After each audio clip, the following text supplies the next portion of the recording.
Iya, silakan duduk Bapak Ibu, Shalom. Saya lihat banyak anak-anak muda yang hadir ya. Dan kita semua percaya bahwa ya kebahagiaan hidup kita hanya ada dalam Tuhan. Tuhan sudah menyampaikan janjinya bagi setiap orang yang percaya. Tapi sayangnya tidak semua orang Kristen mengalami janji Tuhan itu.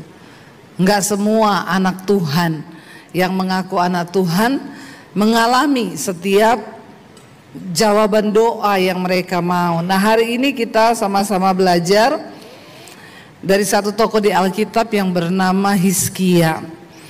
Raja Hizkia ini dia diangkat menjadi raja pada usia 25 tahun. Ada yang umur 25 di sini? Angkat tangan yang umur 25. Menurut saudara umur 25 itu muda atau tua? Ya, muda atau tua saudara? Kalau anak muda zaman sekarang umur 25 pada lagi ngapain sekarang? Itu berarti baru selesai wisuda kali ya. Orang selesai wisuda itu umur berapa? 22, 23 ya. 25 itu mahasiswa abadi ya. Jadi 25 itu, tapi kalau anak-anak sekarang kayaknya 25 masih sibuk ngafe. Ya, banyak yang sakit-sakit jiwa, anak-anak muda sekarang ini ya. Langganannya psikiater ya. Tapi dalam zamannya Hizkia, dia umur 25 sudah menjadi raja. Jadi wow enggak? Wow loh ya, coba kita renungkan. Kalau dengar firman itu otaknya agak jalan ya. Jangan menatap saya dengan tatapan kosong. Karena saya tahu ini orang-orang yang menatap saya dengan tatapan kosong tuh banyak loh. Orang Kristen duduk di gereja lihat pendeta tuh ini. Tapi otaknya nggak di saya. Ya, selalu lagi mikir nanti habis ini minum kopi di mana, ngafe di mana, atau mikir besok kok tugas kuliah belum selesai ya. Jangan ya Dek ya. Jadi lihat kepada saya sambil otak mikir jalan nih yang ngomongin apa ya, supaya kita nggak kehilangan berkat dari firman Tuhan. 25 tahun menjadi raja itu sih wow banget ya, wow banget. Dan dia sudah mengalami hal-hal yang luar biasa. Ketika Hizkia diangkat menjadi raja atas Israel, yang pertama kali dia lakukan adalah dia membersihkan semua berhala-berhala dari bangsa itu. Dan Hizkia membawa kembali bangsa itu untuk menyembah kepada Allah yang benar. Dia merobohkan semua tugu-tugu penyembahan berhala. Hizkia ini seorang raja yang takut akan Tuhan, yang mengasihi Tuhan. Dan dia tahu dengan benar kalau bangsa itu salah menyembah kepada Allah yang salah, maka mereka tidak akan mendapat berkat dari Tuhan. Makanya yang pertama kali dia lakukan adalah dia menghancurkan semua penyembahan berhala, termasuk salah satu ya tugu atau ya menara yang dibangun oleh Musa itu ular tembaga. Pada waktu bangsa Israel keluar dari tanah perbudakan dari Mesir menuju ke tanah perjanjian, di tengah jalan bangsa ini terus menyakiti hati Tuhan, memberontak. Lalu ada satu masa Tuhan mengirimkan hukuman bagi bangsa itu, yaitu ular tedung keluar dari padang gurun. Ular yang mematok semua orang dan mati ya. Puluhan ribu mati di padang gurun. Ketika itu Tuhan berkata kepada Musa, kamu buat ular tembaga, lalu ikat di satu tiang. Katakan kepada bangsa itu, siapapun yang digigit dan dia menoleh kepada ular itu, maka dia tidak akan mati, tapi sembuh. Nah, yang taat mendengarkan perintah Tuhan, memang benar-benar gak mati, tapi menjadi sembuh. Setelah bangsa Israel melakukan perjalanan, ternyata tiang ular tembaga itu akhirnya menjadi berhala. Bangsa Israel mempersembahkan korban di sana karena mereka merasa itu Allah. Ya, dan ternyata mereka salah. Jadi ketika Hizkia naik menjadi raja, dia merobohkan tiang dari ular tembaga itu, saudara. Kalau saudara pergi ke Gunung Nebo, yang saudara lihat di sana itu bukan asli, itu sudah buatan untuk memperingati monumen itu. Tapi yang aslinya sudah dirobohkan sama Hizkia.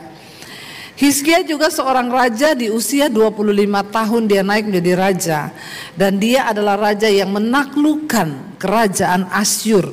Sanherib, raja Asyur, pada waktu itu mengepung bangsa Israel. Siapa yang tidak kenal dengan Sanherib atau kekuatan kerajaan Asyur pada zaman kuno, saudara? Kerajaan ini adalah sebuah kerajaan yang terkuat. Tidak ada yang sanggup menandingi mereka. Mereka menaklukkan semua bangsa-bangsa, ya, dan termasuk Israel pada waktu itu. Ya, Asyur ini sekarang adalah Iran, Irak, Turki, ya, dan Suriah. Kalau sekarang saudara pengen tahu Asyur itu kerajaannya apa, sekarang terbagi menjadi Iran, Irak, makanya sampai sekarang bermusuhan terus tuh dengan Israel. Ketika Hizkia memerintah, dialah yang menaklukkan. Tapi dengan kekuatan siapa? Bukan kekuatan Hizkia, kekuatan dari Tuhan. Nah, kita mau belajar, saudara. Kita lihat Yesaya pasal 38 dari kisah hidup Hizkia. Kita baca mulai ayat yang pertama. Yesaya 38 ayat yang pertama, saudara baca dengan suara keras ya.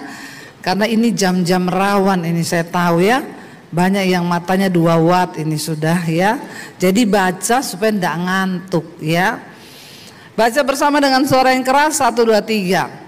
Pada hari-hari itu Hizkia jatuh sakit dan hampir mati. Lalu datanglah Nabi Yesaya bin Amos dan berkata kepadanya, beginilah firman Tuhan, sampaikanlah pesan terakhir kepada keluargamu, sebab engkau akan mati, tidak akan sembuh lagi. Saudara, kira-kira kalau Nabi yang mengatakan hal ini itu pasti terjadi atau tidak? Terjadi, ya. Nabi Yesaya, Nabi yang dipakai Tuhan luar biasa. Dia disuruh Tuhan katakan pada Hizkia, ya. Dan Yesaya ini luar biasa, saudara. Dia Nabi yang nggak kompromi.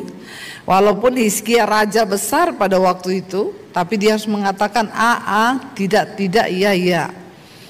Nggak usah menghibur. Kadang ada pendeta kalau ketemu orang kaya, udah sakit, delek-delek, napasnya tinggal satu-satu, masih dihibur-hibur lagi. Percaya ya Pak, Tuhan sanggup menyembuhkan. Padahal napasnya udah ya, nggak usah. Ya, kita harus peka dengan suara Tuhan. Katakan ya kalau ya, tidak kalau tidak. Ya, siapapun, saudara. Saya ingat ketika terakhir Kiki Fatmala mau meninggal, jadi dia pengen ketemu dengan saya, lalu susternya telepon dan kami datang ke rumahnya. Saya lihat dia terbaring di tempat tidur, sudah lemah. Ya, saya bilang sama dia, Ki, ingat ya, di dalam Kristus mati adalah keuntungan. Ya, kalau kita lihat orang udah mau mati, ndak usah percaya kamu pasti sembuh, nanti pelayanan, ndak usah. Ya, karena di dalam Kristus mati adalah sebuah keuntungan. Ya, tapi memang ternyata banyak orang Kristen yang belum siap mati. Siapa yang sudah siap mati sini? Yang sudah siap boleh angkat tangan. Yang belum siap mati angkat tangan. Yang bingung angkat kaki saja.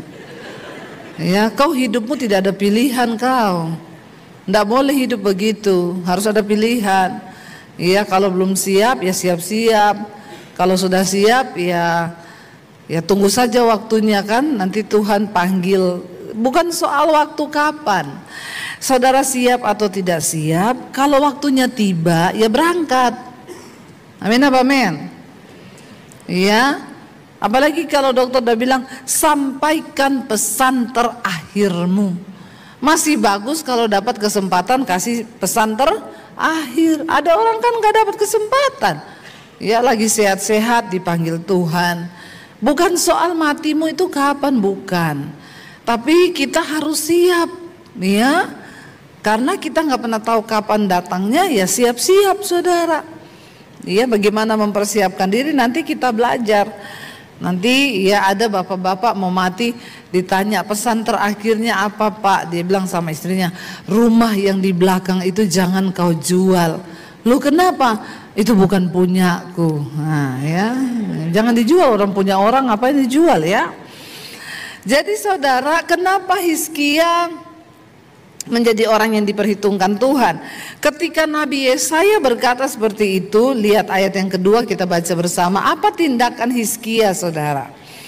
Baca bersama. Lalu Hizkia memalingkan mukanya ke arah dinding dan ia berdoa kepada Tuhan. Apa isi doa Hizkia yang tokjer langsung dijawab ya? Tadi Tuhan bilang lewat Yesaya pasti mati, tidak ada ampun, pasti mati. Ayat 3 berkata, kita baca bersama supaya saudara bisa hafal ini, siapa tahu jadi doa kita juga. 1, 2, 3. Ia berkata, ah Tuhan, ingatlah kiranya bahwa aku telah hidup di hadapan-Mu dengan setia dan dengan tulus hati, dan bahwa aku telah melakukan apa yang baik di mata-Mu. Kemudian menangislah Hizkia dengan sangat.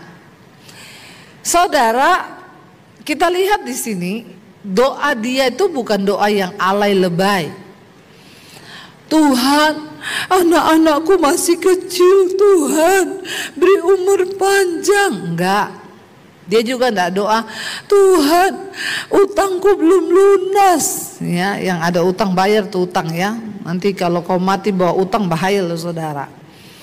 Hizkia berdoa, dia memberikan sebuah alasan kepada Tuhan untuk mempertimbangkan keputusan Tuhan. Siapa yang bisa merubah keputusan Tuhan saudara? Tidak ada. Ada orang bisa merubah keputusan Tuhan? Tidak ada. Hanya orang-orang yang berkenan di hati Tuhan. Dia memberikan sebuah alasan untuk Tuhan itu mendengar doanya. Dia bilang, Tuhan ingatlah, ingat Tuhan, ingat. Ingat. Aku ini telah hidup di hadapan-Mu dengan setia, dengan tulus hati, dan melakukan apa yang baik di mata-Mu. Tolong saudara kasih saya alasan supaya Tuhan mendengar doamu. Apa yang kau bisa beri sama Tuhan? Ah Tuhan, ingatlah kiranya aku ini selingkuh terus loh Tuhan. Ya. Ah Tuhan, ingatlah kiranya aku ini nonton film porno terus loh Tuhan. Ah Tuhan, ingatlah kiranya aku ini kepahitan loh sama mertuaku, sama keluargaku. Apa alasan yang bisa kita kasih sama Tuhan? Karena tidak semua orang Kristen itu doanya dijawab, tidak semua. Ya, jangan saudara berpikir setelah saudara Kristen, oh saya bisa minta Tuhan pasti kasih ya.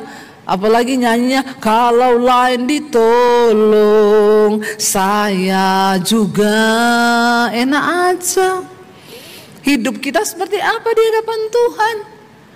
Ya, ada nggak alasan untuk Tuhan itu bermurah hati mendengar doa kita, menjawab pergumulan kita karena sesuatu yang Dia bisa pertimbangkan dari hidupmu? Halo saudara. Hizkia berkata, aku yang pertama telah hidup dengan setia di hadapan-Mu. Yang Tuhan cari adalah orang-orang yang setia. Apa itu setia? Dalam segala keadaan kita tetap setia, percaya Tuhan, melayani Tuhan. Bukan waktu senang tok, waktu susah juga. Ya ada orang ketika senang setia, susah enggak setia. Ada orang kebalik, waktu susah setia, senang udah enggak setia. Kenapa sampai hari ini saya tetap setia melayani Tuhan? Kalau mau dipikir, hari ini saya berkat dari YouTube saya sudah cukup buat hidup saya. Bahkan sudah cukup untuk memberkati banyak orang. Ya, Tapi kenapa sampai hari ini saya masih mau? Saya besok pulang dari sini, Selasa pagi saya terbang ke Kalimantan. Saya keliling pelayanan misi. Bulan lalu 3 minggu saya nggak pulang rumah. Hati saya tuh suka di rumah, duduk di taman saya, ngopi, makan pisang goreng, liatin tanaman, tuh lebih enak buat saya. Tapi untuk bisa menikmati rumah pun ada harga yang harus saya bayar. Seringkali Tuhan, aku tuh pengen loh, kapan? Kemarin saya baru ngomong sama suami, kapan ya kita ini benar-benar ada waktu kosong duduk di rumah, menikmati rumah. Ini sudah banyak sekali jadwal yang saya tolak, saudara. Saya bisa pilih duduk-duduk aja di rumah. Toh saya dari YouTube sudah cukup, setiap bulan saya dapat uang. Tapi saya tidak bisa melakukan itu karena Tuhan mencari orang-orang yang setia. Dulu waktu aku belum memberkati kamu, kamu setia melayani. Nah sekarang aku sudah memberkati, apakah kamu masih tetap setia melayani? Kita kadang datang melayani capek, tidak terima PK, saudara. Kalau kita seminar tuh ke pendalaman, ke desa-desa, hamba-hamba Tuhan nggak dapat PK, tiket bayar sendiri, hotel bayar sendiri. Dapatnya cuma capek doang. Tapi kenapa saya tetap mau? Dan ada harga yang harus dibayar. Enak gak? Nggak enak. Omong kosong kalau saudara bilang enak. Capek nggak? Capek. Pengennya di rumah, duduk di depan kolam ikan, lihat tanaman, lihat burung, lihat apa. Itu kerinduan. Tapi kan ya Tuhan mencari orang-orang yang tetap setia. Sekalipun engkau susah, tetaplah setia pada Tuhan. Waktu kau senang pun jangan kau lupakan Tuhan. Amin. Cinta kita tuh tidak berubah. Gambarannya seperti suami istri. Waktu istrimu masih muda, kau tetap setia. Waktu dia sudah tua, tetaplah setia. Amin. Waktu dia masih kurus, kau tetap cinta. Sekarang dia sudah gemuk, tetap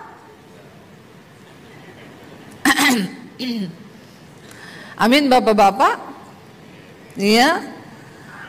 Tapi istri ya jangan gendut-gendut banget dong. Ya, berusahalah. Saudara, apa itu setia? Enak tidak enak, baik tidak baik, kita tetap mau mengasihi Tuhan. Lalu dia berkata, ingatlah Tuhan, aku ini hidup di hadapanmu dengan tulus hati. Ketulusan hati itu yang Tuhan lihat, saudara. Seringkali kita nih sama Tuhan tuh, ya Tuhan kenapa ya doaku kok enggak dijawab-jawab, Tuhan kenapa, Tuhan kenapa, Tuhan kenapa. Saat kita berkata seperti itu, kita nih hatinya sudah enggak tulus loh. Saya pernah mengalami pergumulan berat. Waktu itu rumah kami mau disita karena saya nggak bisa bayar cicilan.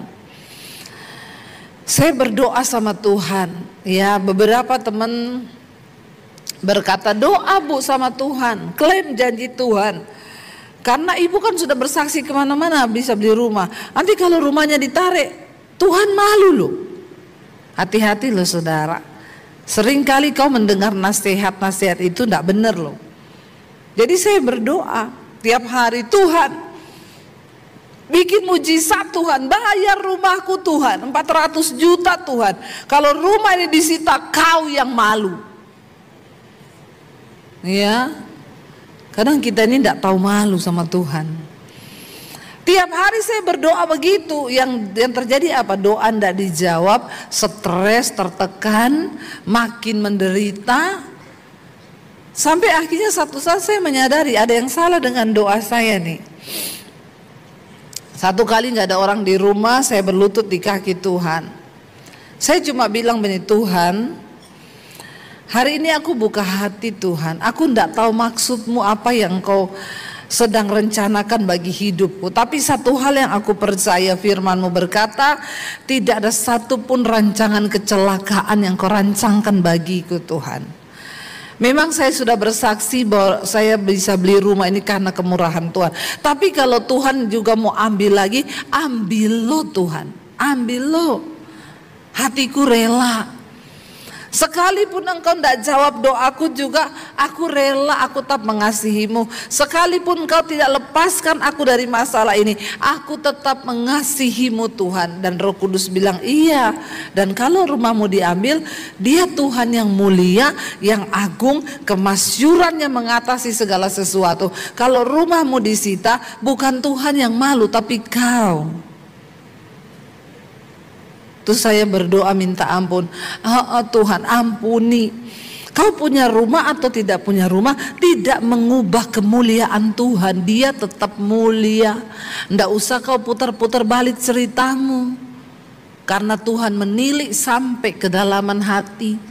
Akhirnya saya duduk di kaki Tuhan dengan berlinang air mata.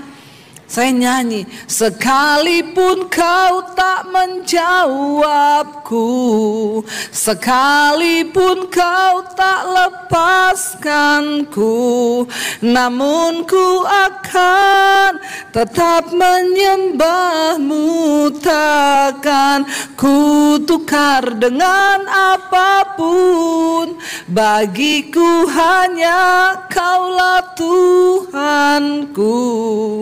Tiada Allah lain dalam hidupku, takkan berhenti, ku kan menyembahmu, takkan ku berhenti menyembahmu. Amin. Waktu saya menyanyi itu saya ulangi dengan cucuran air mata di hadapan Tuhan. Sekalipun kau tidak tolong aku Tuhan, sekalipun kau tidak lepaskan aku dari masalah ini, tidak akan pernah kutukar engkau Tuhanku, dan aku tetap akan menyembah engkau Tuhanku yang hidup. Itu yang saya katakan. Dan ketika sikap hati kita benar, Tuhan melihat ketulusan hatimu, bahwa kau mengikuti Dia bukan supaya doamu dijawab. Engkau menyembah Tuhan bukan supaya masalahmu selesai. Kenapa kita menyembah Tuhan, melayani Tuhan? Karena Tuhan sudah menyelamatkan kita. Dan itu tidak akan pernah bisa kita bayar dengan apapun. Gak usah terlalu GR. Saya sering kali dengar orang Kristen, saya ini salah apa Bu? Saya melayani Tuhan loh, saya gini-gini, GR banget loh. Ya, Tuhan selamatkan kita itu tidak ada satupun hasil atau apapun yang kita perbuat yang bisa membalas kasih Tuhan. Waktu Tuhan melihat hati saya tulus mengasihi Dia, saya nggak lagi ya menodong Tuhan, mendikte Tuhan seperti itu. Tiba-tiba satu saat saya terpikir dan saya tahu Tuhanlah yang mengerjakan di dalam saya baik keinginan, kehendak maupun perasaan. Saya tiba-tiba inbox di Facebook, ya itu bukan di WA karena saya nggak punya nomor WA-nya. Ada satu jemaat di Bekasi saudara. Saya nggak tahu rumah dia, saya juga nggak punya nomor telepon dia waktu itu. Saya cuma di inbox Facebook, Bu, Ibu mau beli nggak rumah saya Bu?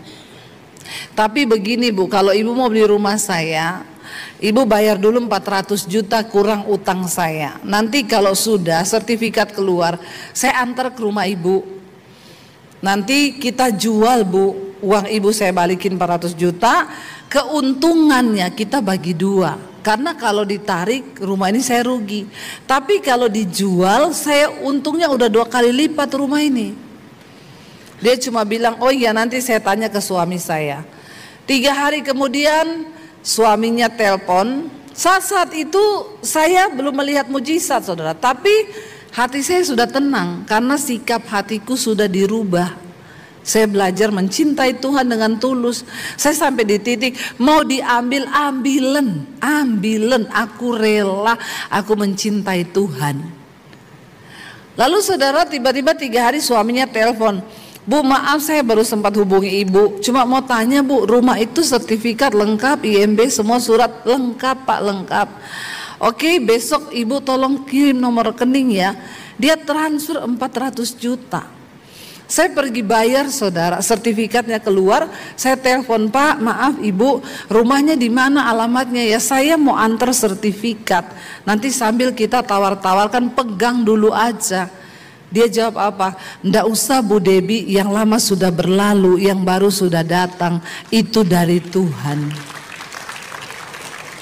Saya mau tanya saudara, menggerakkan hati orang, ngasih 400 juta, hello, gampang? Kalau bukan Tuhan, itu tidak akan terjadi. Alkitab berkata, bahkan Tuhan sanggup menggerakkan hati raja. Tidak ada yang mustahil bagi Tuhan. Itu orang saya nggak kenal loh. Saya nggak tahu rumahnya, saya juga tidak tahu bagaimana. Tapi saya nggak haji mumpung, saya cicil. Bu maaf, izinkan kami cicil sampai selesai. Saya tidak mau berhutang, biar nama Tuhan yang dipermuliakan. Amin. Ya, jangan tidak percaya dengan janji Tuhan.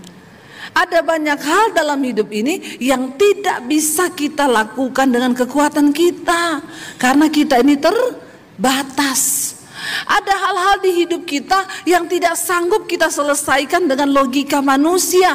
Makanya Alkitab berkata, terkutuklah orang yang mengandalkan kepintarannya sendiri, yang mengandalkan pemikirannya sendiri, yang mengandalkan sesamanya manusia.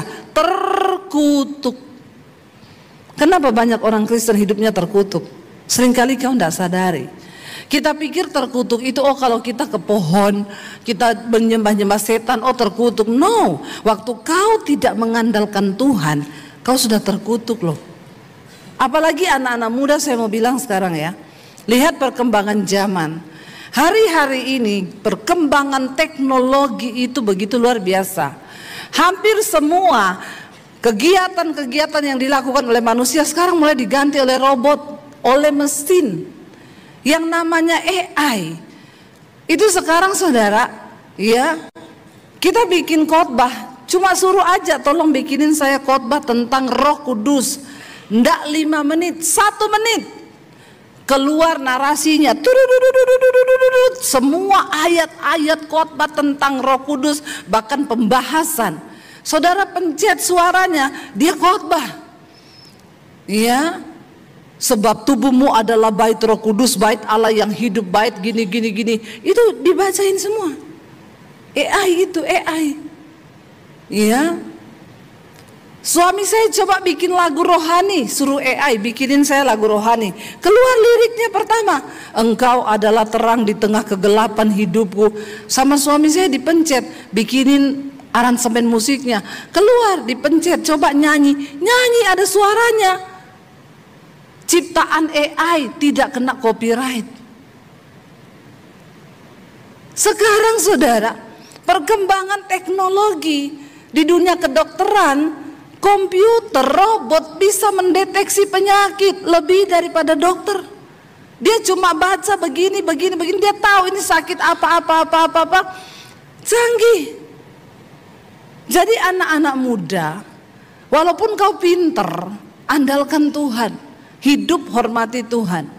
Anak muda walaupun IQ-mu tinggi, hargai Tuhan dalam hidupmu. Apalagi yang bodoh-bodoh ini, udah bodoh lagi tidak andalkan Tuhan, nah sudah terkutuk hidupmu, nggak ada masa depanmu.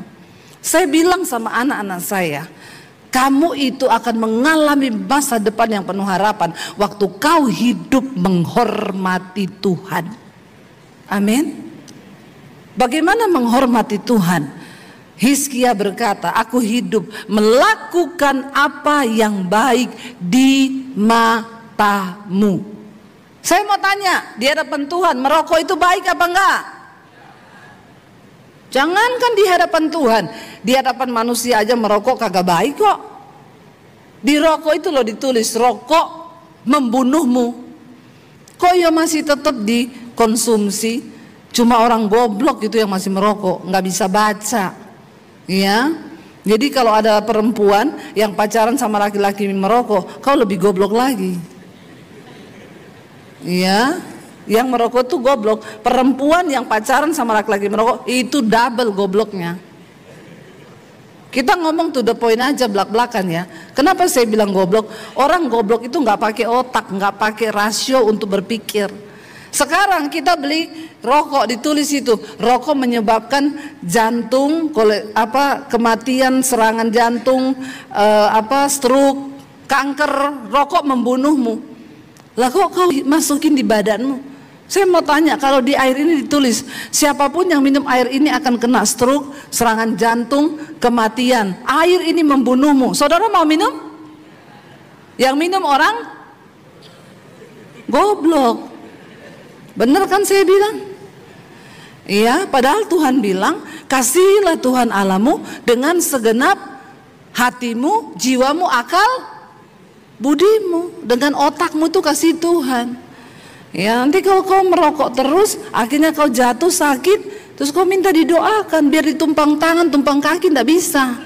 Kau harus bertobat.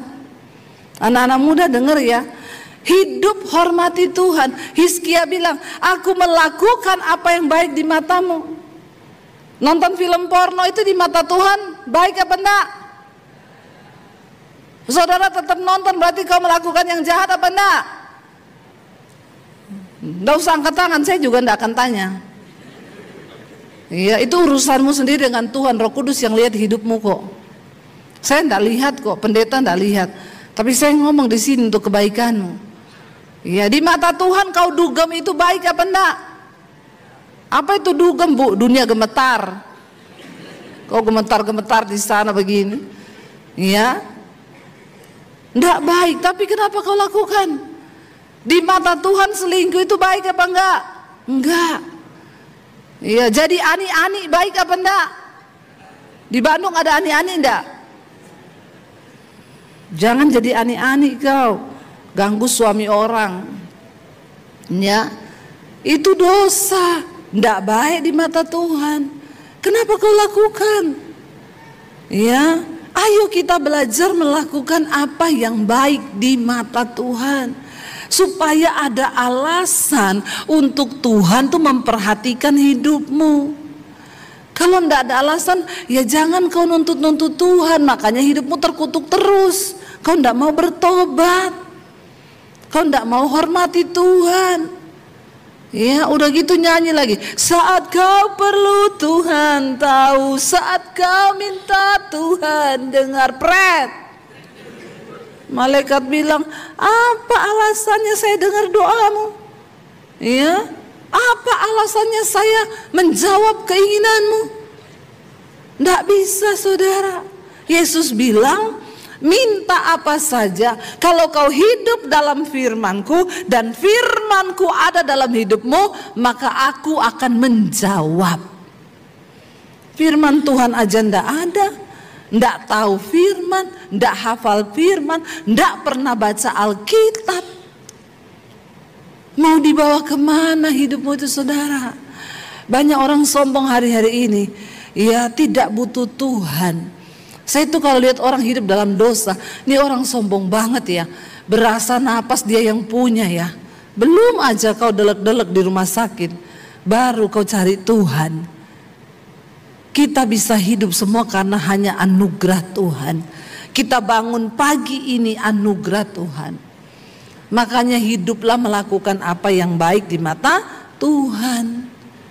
Ya, jangan marah-marah. Marah-marah itu juga melakukan apa yang tidak baik. Ya, jangan sakit hati, kepahitan dipelihara. Ya, bagaimana hidupmu mau diberkati, saudara? Lalu ketika Hizkia bilang, ingat Tuhan. Kita lihat ayat yang keempat. Maka berfirmanlah Tuhan kepada Yesaya, ayat 5, pergilah dan katakanlah kepada Hizkia, beginilah firman Tuhan Allah Daud bapa leluhurmu, telah ku dengar doamu dan apa? Telah kulihat air matamu. Sesungguhnya aku akan memperpanjang hidupmu 15 tahun lagi. Dan dapat bonus apa? Aku akan melepaskan engkau dan kota ini dari tangan Raja Asyur. Dan aku akan memagari kota ini. Bukan cuma disembuhkan, bukan hanya diberi umur panjang. Tuhan kasih bonus, kau tidak perlu berperang. Tanganku yang akan memberi kemenangan terhadap Raja Asyur. Saudara, banyak hal yang tidak bisa kita lakukan dengan kekuatan kita di hidup ini. Kita butuh Tuhan. Kita butuh kuasa yang tidak terbatas. Kita butuh anugerah Tuhan. Karena itu hari ini yang harus kita lakukan hanyalah kejar perkenanan Tuhan. Waktu Tuhan berkenan, Dia lakukan semuanya bagi saudara dan saya. Saya gambarkan perkenanan Tuhan tuh begini saudara. Saudara lihat roket itu kalau mau naik ke luar angkasa, dia harus menggunakan seluruh tenaga dan kekuatannya karena dia harus melewati yang namanya gaya gravitasi bumi. Kenapa dia harus keluarkan kekuatan powerful? Karena gaya gravitasi bumi itu adalah satu kekuatan yang berusaha menjatuhkan dia ke bawah. Roket itu harus menggerakkan seluruh kekuatannya. Banyak yang tidak kuat meledak di udara. Tapi kalau yang kuat, dia akan menembus atmosfer bumi. Lalu dia tiba masuk di namanya luar angkasa. Dan di sana dia tidak butuh power lagi. Dia tinggal mengorbit, melayang, melakukan semua tugasnya. Mencapai perkenanan Tuhan itu seperti itu. Waktu kau ingin mendekatkan diri, memasuki perkenanan Tuhan, kau harus berjuang sekuat tenaga. Kenapa? Karena ada kuasa jahat, ada dirimu sendiri yang berusaha kau turun terus, jatuhkan imanmu supaya kau jauh dari Tuhan. Tapi ketika engkau bersandar dengan kekuatan Tuhan, kau tembusi atmosfer bumi itu, engkau masuk dalam perkenanan Tuhan. Saya mengalami saudara, saya belum melakukan, baru kepengen nih di otak saya, udah ada. Baru kepengen, udah ada. Saya tuh sampai bilang sama suami, ih Tuhan tuh ajaib ya. Sampai perkara-perkara kecil, apa yang saya baru mikir nih saudara, Tuhan udah sediakan. Itu yang saya lagi alami hari-hari ini. Ayo saudara, masuk dalam perkenanan Tuhan. Kejar perkenanan Tuhan. Saya undang para imam musik maju ke depan. Karena itu kita mau berkata, dalam segala keadaan Tuhan, baik susah maupun senang, kita tetap mau berkata, Tuhan kami mau sungguh-sungguh untuk sekali Yesus, tetap Yesus. Kita mau kejar Tuhan, kita mau kejar perkenanan Tuhan. Bilang pada Tuhan, bangkit berdiri bersama saudara. Katakan di hadapan Tuhan. Mari tutup mata dalam hadirat Tuhan saudara. Dalam segala keadaan, saat berlimpah ataupun kurang, di saat kita kuat ataupun kita sedang lemah hari ini, entah karena bergumul dengan dosa kita ingin bangkit kembali, bilang pada Tuhan, kami mau tetap menaruh harapan kami kepada Engkau Tuhan. Sungguh kami tidak tahu apa yang akan terjadi di masa-masa yang akan datang, bahkan besok kami tidak tahu. Karena itu setiap kami hari ini Tuhan merendahkan hati dan diri di hadapan Tuhan. Tuhan pegang tangan kami Tuhan. Pegang masa depan kami di dalam tangan-Mu Bapa. Jangan tinggalkan kami. Ajar kami belajar hidup menghormati Tuhan, mengejar kekudusan, supaya kami mendapatkan perkenanan Tuhan itu. Tuntun hidup kami Tuhan. Mari sekali lagi jemaat katakan, Kamu Tuhan. Terima kasih untuk firman yang telah Kau sampaikan Tuhan. Dalam menjadi pelita dalam kehidupan kami Tuhan, menjadi rema Tuhan ketika kami melanjutkan kehidupan kami. Hanya dalam nama-Mu Tuhan kami sudah berdoa dan mengucap syukur. Haleluya, amin. Silakan duduk kembali.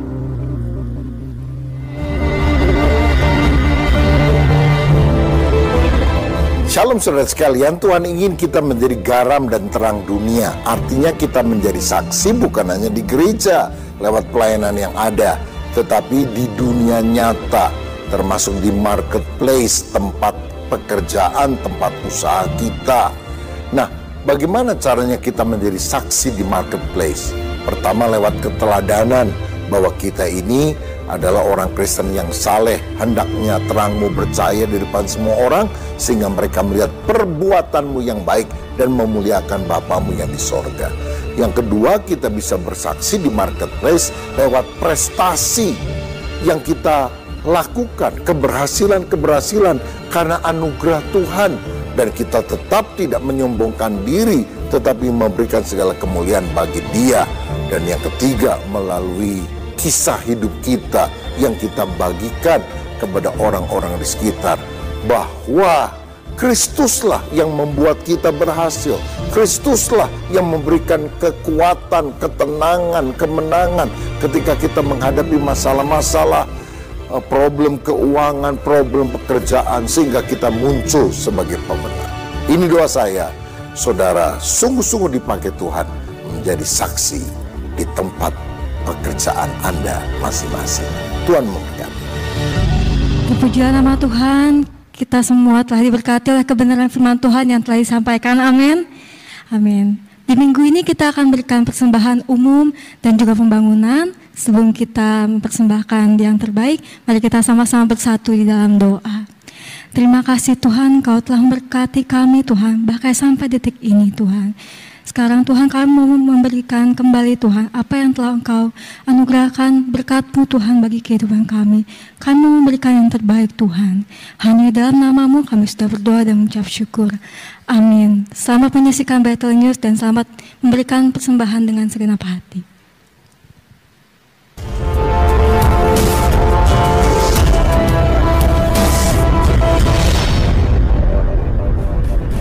Shalom jemaat Tuhan yang diberkati. Apa kabar Anda hari ini?